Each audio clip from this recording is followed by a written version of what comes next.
এশার নামাজ পড়ে কেঁদেছো, বান্দা নামাজের মুসল্লা যখন বসে যাও, আমি আল্লাহকে তোমরা বারবার বল, আল্লাহ আমার গুনাহ মাফ করে দাও, তারপরও আমি তোমাদের গুনাহ মাফ করে নিই। তারপরও তোমরা নিশি রাত্রে মানুষ যখন ঘুমে যায়, তোমার বিবি যখন ঘুম যায়, তোমার ছেলে যখন ঘুম যায়, তুমি নিশি রাত্রে ঠান্ডা পানি দিয়ে ওযু বানিয়ে নামাজের মুসল্লায় বসে তুমি আবার যখন ডাক দাও, রব্বুল আলামিন, পৃথিবীর কোনো মানুষ আমার গুনাহ সম্পর্কে জানে না, তুমি আমার গুনাহ সম্পর্কে জানো।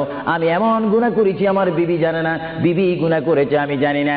আল্লাহ তুমি সব কিচ্ছু জানো, হে আমার প্রভু তুমি আমাকে মাফ করে দাও। আমার আল্লাহ বলে, তারপরও যদি তোমাদেরকে আমি মাফ না করি, তারপরও বান্দা তোমরা আমার রহমতের দরজা থেকে ফিরে যাইও না।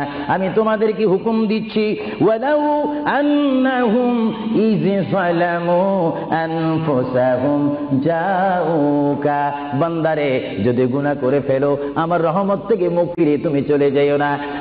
বান্দা, আকাশ পরিমাণ যদি গুনাহ করো, পাতাল পরিমাণ যদি গুনাহ করো, সাগরের পানি পরিমাণ যদি গুনাহ করো, পাহাড় তুলনায় যদি তুমি গুনাহ করো, আমার দরবার থেকে তুমি নিরাশ হইও না। বান্দা, আমি তোমাকে একটি রাস্তা পাঠাই দিচ্ছি, একটি পথ তোমাকে আমি দেখাই দিচ্ছি। সেই পথটি কোন পথ তোমরা জানো? ওয়ালাউ আন্নাহুম ইয যালামু আনফুসাহুম জাউকা, বান্দারে যখন তোমরা বরবাদ হয়ে যাবে তখন তোমাদেরকে একটা পথ আমি তোমাদেরকে দেখাই দিলাম, সেই পথটির নাম হচ্ছে আমার রাসূলের মদিনা। জোরে বলেন সুবহানাল্লাহ। বান্দা, আমার নবীর দরবার গিয়ে কেঁদে কেঁদে তোমরা বলো, ইয়া রাসূলুল্লাহ, ইয়া হাবিবাল্লাহ, আয়াকা ইয়া রাসূলুল্লাহ। আল্লাহ কোরআনে বলেছে, ওয়ালাউ আন্নাহুম ইয যালামু আনফুসাহুম জাউকা ফাস্তাগফিরুল্লাহ ওয়াস্তাগফার লাহুমুর রাসূল। আল্লাহ বলেছে, হে বান্দা, তোমরা ডানে না গিয়ে, বামে না গিয়ে, পিছে না গিয়ে তোমরা সরাসরি আমার নবীর কদমে চলে যাও। আমার নবীর কদমে গিয়ে আমি আল্লাহর দরবারে তোমরা তওবা করো। তওবা করতে করতে তোমাদের চোখের পানি যখন বাইর হয়ে যাবে, আর ওই মুহূর্তে যদি আমার বন্ধু যদি তোমাদের জন্য আমার দরবারে সুপারিশ করে, আমি আল্লাহ তোমাদেরকে ওয়াদা দিয়ে দিলাম, গ্যারান্টি দিয়ে দিলাম, আমার রাসূল যদি তোমাদের জন্য আমার দরবারে সুপারিশ করে, সঙ্গে সঙ্গে বান্দা তোমার অতীতের জীবনের কবিরা সগীরা গুনাহ মাফ করে দিব। জোরে বলেন সুবহানাল্লাহ, আরো জোরে বলেন। আমার আপনার গুনাহ মাফ করার জন্য রাসূলুল্লাহর দরবারে যাওয়ার দরকার আছে কিনা? চিৎকার জীবনে আছে কিনা?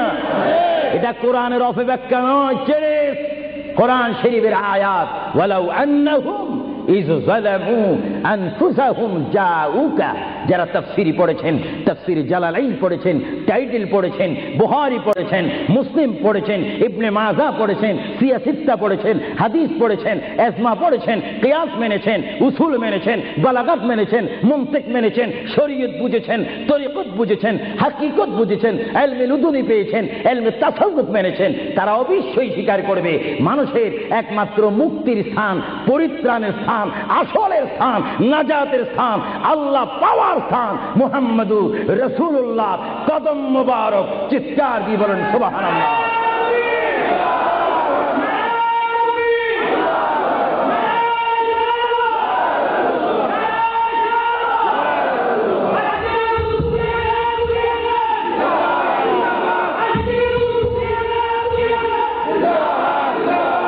আপনারা সেই রাসূল চান কি চান না?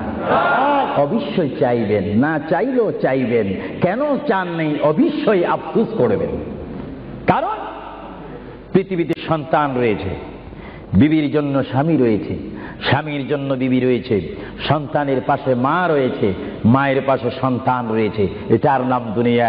আর দুনিয়া ও মাজরাতুল আখিরা। কিন্তু এই দুনিয়া যেই দিন জীবনের সমাপ্তি, বিদায় ঘন্টা বেজে যাবে, সেই দিন সন্তান ইচ্ছা করে মায়ের পা ছেড়ে দিবে, পিতা তার মায়ের সামনে থেকে চলে যাবে, এমনি ভাবে সবাই বিচ্ছিন্ন হয়ে যাবে, সব চলে যাবে।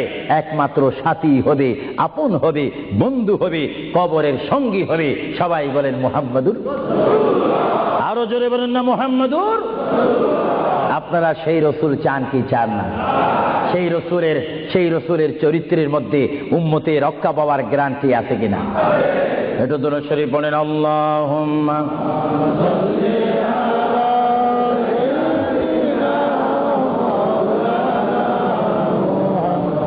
وعلى آل নিশ্চয়ই